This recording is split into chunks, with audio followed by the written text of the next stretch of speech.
We're so excited you could join us this afternoon for our Lunch with Leaders series. I'll give a quick introduction, and then today's leader, Felice Presti, will share his story for about 15 to 20 minutes, and then we'll have some time for questions at the end. Please feel free to put your questions in the chat box to me, and I'll share them out with our leader later in the session.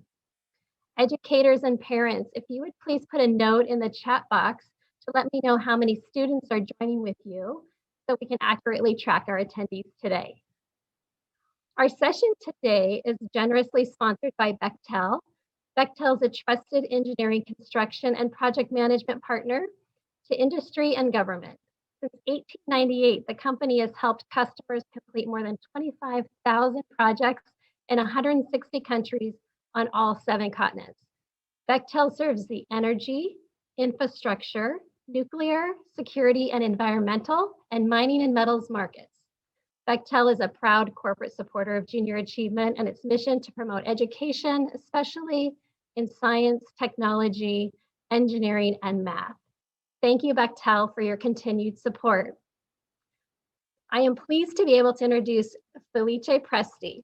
Felice is a Bechtel's project director at Hanford Vitrification Plant near Richland, Washington. He has over 25 years experience in engineering, construction, and project management in the US and abroad. Since joining Bechtel in 2004, Felice has worked in various engineering and project management roles for Bechtel in the United Kingdom, including program engineering manager and various management roles on multi-billion-dollar high-speed passenger railway construction and modernization projects. He also served 2 years as the executive assistant to the president of Bechtel's Civil Global Business Unit in the United Kingdom. Before joining Bechtel, Felice spent 8 years with Mott MacDonald in various levels of engineering and management positions on a number of major global infrastructure projects. Felice holds a doctorate in fluid dynamics and a bachelor's degree in mechanical engineering with management from the University of Liverpool, United Kingdom. He's also a certified Six Sigma champion.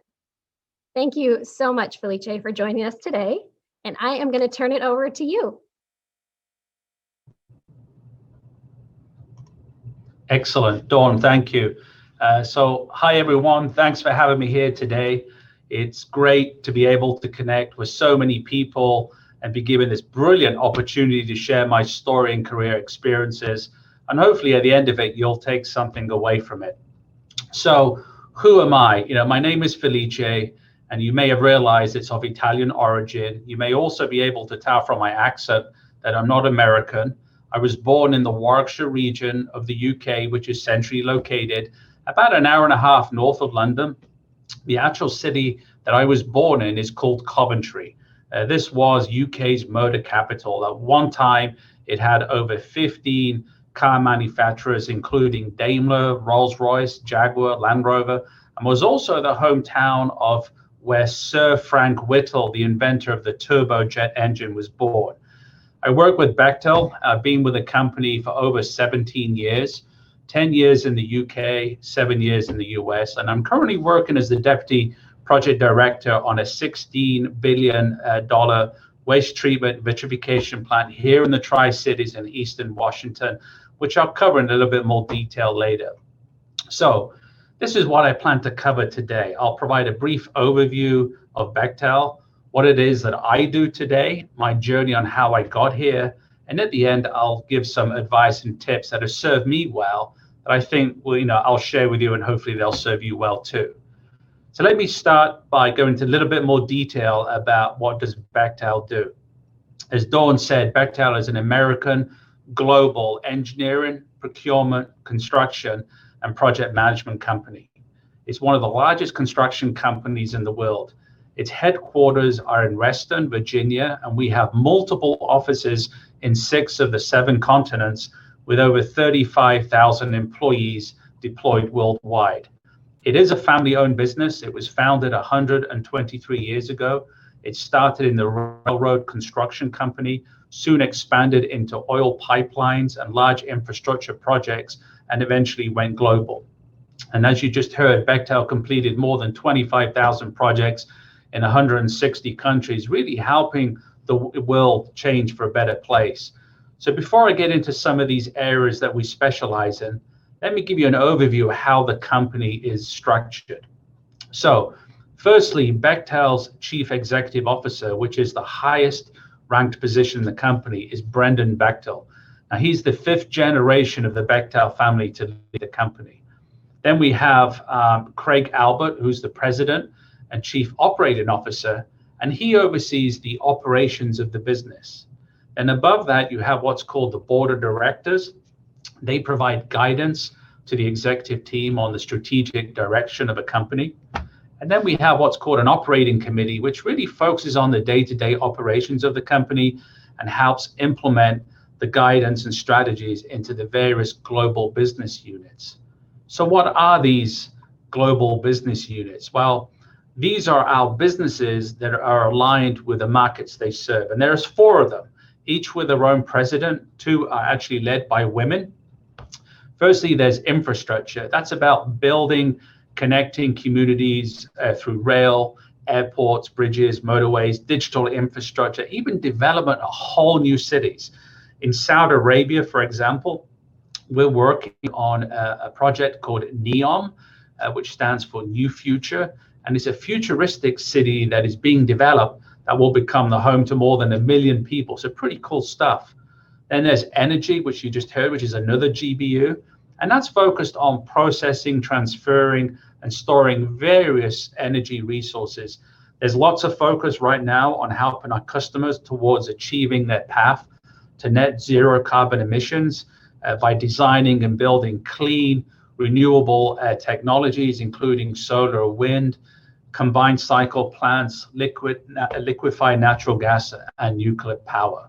And then there's mining and metals, which is about unlocking every imaginable type of resource for the future, from zinc to aluminium. And then there's nuclear security and environmental, which is largely our government business. And within that, there's what's called the defense and nuclear security, which includes space. That's really about keeping our people safe with projects of national security. One of the core projects we're working on right now is the design and build of NASA's Mobile Launcher 2 at the Kennedy Space Center in Florida, which when built will be used to pioneer space missions, such as sending the first woman to the moon and astronauts to Mars. And then there's the environmental management and cleanup. This is all about safeguarding our future through chemical weapons dismantling and decommissioning and environmental cleanup. And that's where I'm currently working, today. So that really is a quick overview of what we do. So what is it that I do today? As I said before, I'm the Deputy Project Director at the Waste Treatment Vitrification Plant. And we're responsible to design and start up, build and design and start up the world's largest plant that will treat chemical nuclear waste that is being stored here since World War II. So you may be asking, how did that waste get here? Hanford was the site where the world's first nuclear reactor was built in 1943-44 that was used to produce plutonium, which is a highly radioactive material. And that was used to make the first nuclear atomic bomb. It was a secret project at the time. It was known as the Manhattan Project. There was over 51,000 workers here, and only a handful of people actually knew what they were building at the time. The workers had no idea. The actual bomb that was fabricated using the plutonium produced here at Hanford was then deployed in Japan in August of 1945, which effectively ended the war. The facility then continued to produce this material, plutonium, all the way through to the 1980s before it stopped production. And in that time, 56 million gallons of chemical nuclear waste was produced and stored in 177 tanks buried in the ground in the middle of the desert here at Hanford. So our mission is to support the nation with the world's largest cleanup effort by building a plant that will take that liquid waste and vitrify it, which means turning it into a glass form so that it's stable and can be stored safely. So what does that involve? It requires some of the finest engineers working with national laboratories, some top universities to help design this very complicated plant. We'll need to use specialist subcontractors and vendors to source quality materials and fabricate complex pieces of equipment, both here in the US and abroad. We'll need a skilled construction workforce that is trained and safely deployed in the field under the supervision of construction professionals. We'll then need startup and commissioning professionals that will take what is constructed and start to energize it, slowly bringing it to life, testing thousands and thousands of pieces of equipment. And then we'll need to hire, train, deploy operators and maintenance crews who eventually will help to run and operate the plant. And I'm telling you, there's a lot of other things that we need to do to execute a project like this. And today, we have a team of about 2,500 people here at the Vit plant. So my role as a deputy project director is to work alongside the project director to oversee and lead the delivery of all aspects of this project, from engineering, procurement, subcontracts, construction, all the way through to testing and commissioning. It's taken all the pieces of the jigsaw puzzle that I just mentioned and being able to lead a team to help integrate them in a way that helps safely deliver the project. So what are the things that are important in my role that I really need to focus on? There are many things I need to do, but just here are a few of them. One of the most important things I need to do is to be able to set very clear expectations to the team, define what success looks like, make sure it's aligned with our customers' needs, and ensure that every team member understands what's expected of them and why. Another key aspect is to instill a project culture that aligns with our company's expectations and that of the customer. So for example, it's about making sure that the team is displaying the right behaviors, such as being transparent, respectful, and honest with one another. It's encouraging collaboration and teamwork. It's about making sure that we never, under any circumstance, ever compromise safety. It's about promising to deliver against the commitments we make. And it really starts with us at the top. We need to do this, and then we need to hold our teams accountable to do the same. So that's very important. It's also incredibly important to create a diverse and inclusive environment, which is about harnessing the power of our differences. It's about celebrating those differences and really getting the best out of our people. And something that, finally, that I really feel passionate about is engaging with the team. I often conduct walk downs at the site to meet the workforce and see what they're working on, give them feedback, listen to their issues that we may need to address. I hold regular team meetings with random participants at all levels in the project, simply to share project information, but really to get their feedback on literally anything. Again, any excuse to engage with the team. And I do this because I want the team to know that I care and I'm really interested in what they're doing. So communication and listening are very important aspects of my role. So how did I get here? Well, I can tell you that when I was your age, I was confused, still figuring out what I wanted to do, who I wanted to be, and it was hard. For many years, I said to myself that I wanted to be an architect. I'm going to reflect back as to why was that the case. I believe it was influenced when my uncle bought me this cool architectural drawing set as a gift. And for years, I just enjoyed playing around with it. And I was always, pretty creative in that I enjoyed art. But then when I got into my early teens, what I thought was a passion just evaporated. And then I had a new idea. I was to study business and finance. I was pretty solid in math. I watched a few educational programs on the BBC television. And back then, we only had 5 TV channels to watch. And I started to read a couple of books about stocks and shares. And I said, well, why not? So one summer, I took a trip down to London with a school friend to visit the London Stock Exchange. And when I got there, I saw all these stockbrokers screaming at each other, wearing these ridiculously colored, jackets. And I said, no, this isn't for me.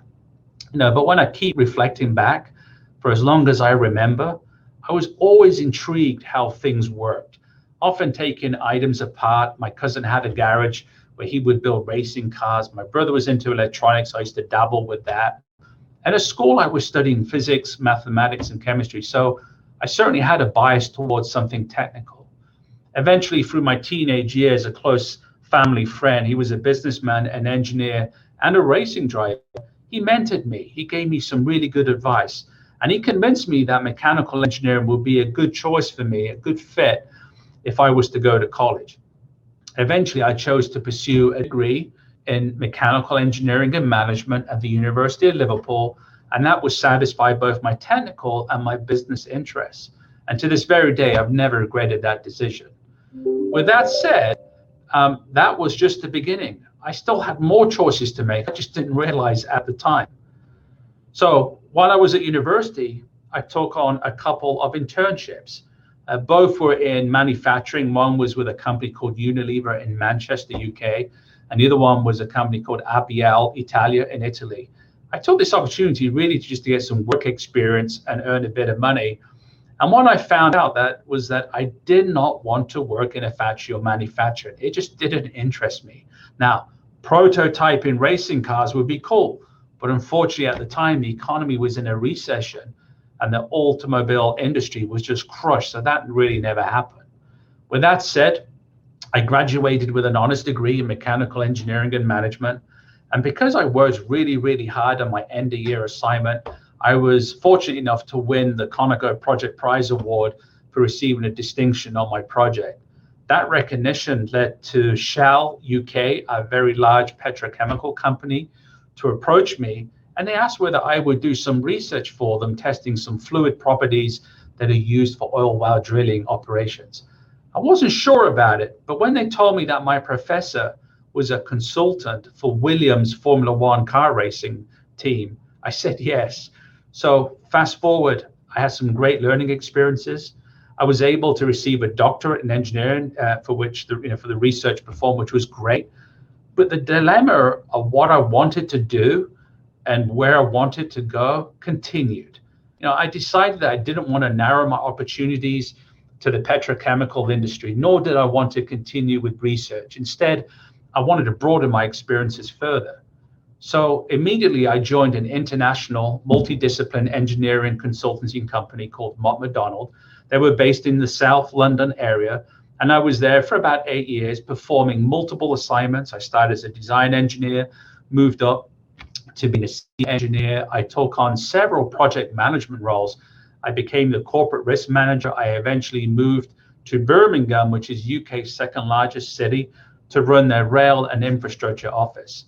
I worked on some great projects, including the Hong Kong Metro, the Channel Tunnel upgrade project. That was a tunnel under the seabed connecting France with UK. Heathrow Express, which is a combined rail and airport job, and many more.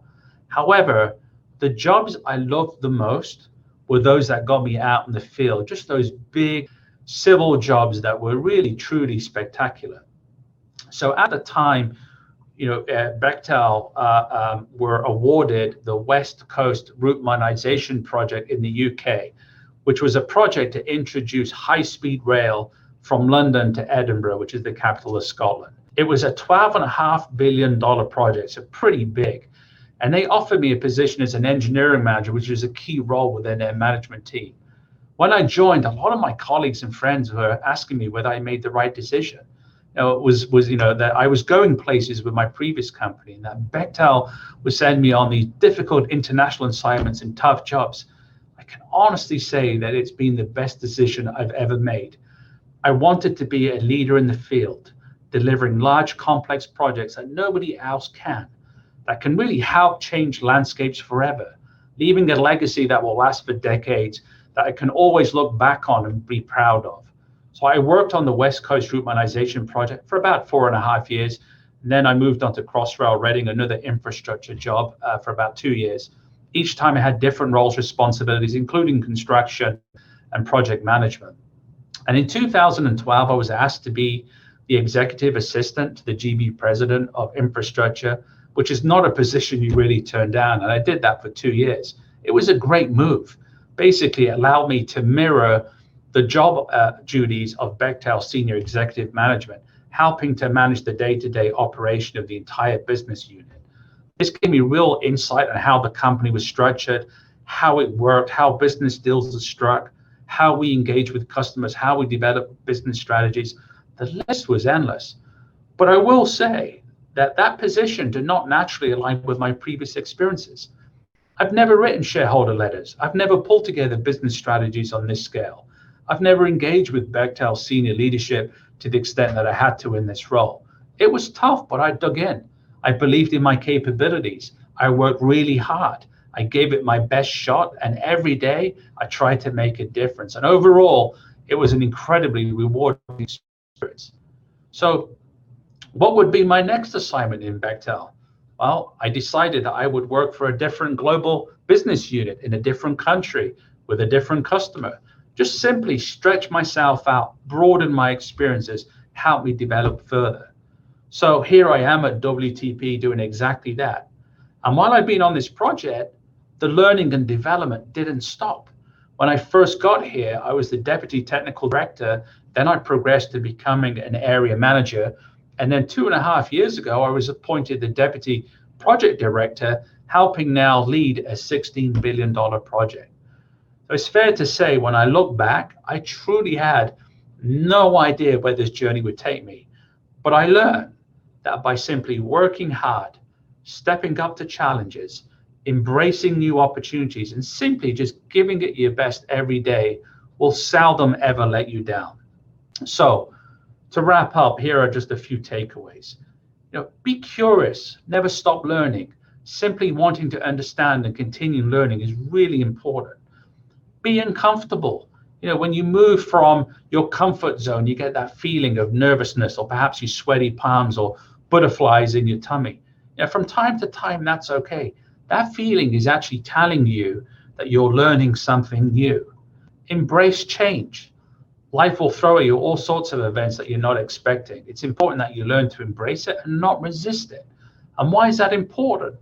Because you may be overlooking opportunities out there that you didn't even know existed. So if you ever get provided a new opportunity, please think before responding with no. Work, volunteer, extracurriculars. I tell you, if you're able to do this, it's a great way to broaden your experiences, learn new skills, build new networks. It adds color to your resume, makes it more interesting. It shows that you're willing to take on additional tasks and responsibilities. It shows that you have motivation. It's also a great way to find out what you like and what you don't like. And the last thing I'll say is about challenging yourself. I have a saying that the moment you accept the status quo is the moment you go backwards in life. In other words, always look for ways on how you can improve things, even if they're not broken. Whether it's a test score, a skill, or a hobby, or anything, it's just a great motivational mindset to have, which will serve you well. So with all that said, everyone, just make sure you're also having fun. So with that, let's, Dawn, open up the questions, please. All right, let's do it. The first one is, what is something you wish someone had told you during your career journey? That's a really good question. What I found out when I was, younger is that, going out and talking to people, seeking advice, I wish somebody had told me to just do that. When I reflect back, I got advice from some really good people, and it was more by happenstance that it happened rather than strategic. And I think, some confusion can be addressed very early on in your life just by, seeking advice, and go to different people. Don't necessarily stick with family members. Don't. And now with the connectivity on the internet, get as much advice as you can, and just be curious about things. And I think it would really serve you well. Excellent. What are the leadership qualities you are continuing to work on? What leadership qualities? Okay, so I actually have a few. I think one of the things that you need to be conscious about is what you think your strengths are and what you think your weaknesses are, and being conscious about them is really important. And we in Bechtel, we do a number of things where we have what's called upward feedback. So our teams give us pretty candid feedback about how we perform and how we lead a team. So when I get feedback from that, I tend to address that. And one of the things that, I know I have to do, was so focused on delivery, is that I need to, spend more time, sharing my experiences, coaching people. I feel like I do that today, but I don't think we can do enough of it. I think it's so important that we continually cascade that information to our colleagues, and really the goal is that whoever works in your team, if they're under your leadership, by the time they leave a project, they leave a much better person, and focusing on that is good for everybody. Everybody wins. I agree. How do you keep your team motivated despite conflicts and obstacles? Oh, we have lots of conflicts and obstacles here. So, yeah, it's a really good, question. So, it is important that we feel comfortable reporting matters. Very important, no matter what industry you're in or whether you're in a classroom environment. So, asking people to freely raise issues or questions is something that we encourage, and that culture helps surface things sooner. And then when you do have them and they're involved, what's important is that you try and empower the individuals to resolve those differences as best as they can. But if we find out that they can't, and or an issue needs to be resolved, we would then elevate it. So whether it comes to my level or a supervisor level, and then we would engage and we would provide the necessary support to gather facts about the situation. Never assume anything. Get as much facts and details as you can. Work with a team and just really make an unbiased view based on the facts. And often that serves the team very, very well in terms of resolving path forward on matters. All right, and I like to end with this question. What are the 3 things that you do to have a successful day? Wow. Well, other than my espresso coffee in the morning, which I cannot operate without, I think one of the things is call it plan of the days here. Setting out what it is you're going to achieve for the rest of the day. It's really important. We normally in these positions you can have 1,000 things to do. From letters to look at, correspondence to action items to countless meetings. It's important that you take that, I call it like the helicopter view, and you look at what are the things that no matter what have to be achieved today. So that's the first thing I do, is look at what are the priorities for the day, whether it's myself or the team. And then the next thing I do is engage. It's really important to be seen, visible in the project, especially on a large project. You can do so many things behind your office and look very busy. But I think as a leader, I find it serves well is to get out there and engage. And there's multiple ways that I do that. Either through virtual conferences, physical walk downs, just randomly walk around. And I learn about the culture. I learn about what the feeling, and I can get experience to know how things are going with the team, whether there are issues. So getting out is the second thing I do. And I think the third thing that I do is try and celebrate successes. Every day, especially on a tough job, there's a lot of tough matters. It's important that if you can harness the things that did go well on that particular day, or the things that were done, celebrating those successes with a team is a great way to just, put things into reality, into perspective. So yeah, those are probably the 3 things. Dawn, thank you. Wonderful. Well, thank you all again for joining us this afternoon, and thank you to Felice for your time and expertise. I've put a feedback survey link in the chat box. Please take a few minutes to complete the survey to be entered into a drawing to win a Starbucks gift card. Our next Lunch with Leaders session will be on May 26th, and we hope you all have a great afternoon.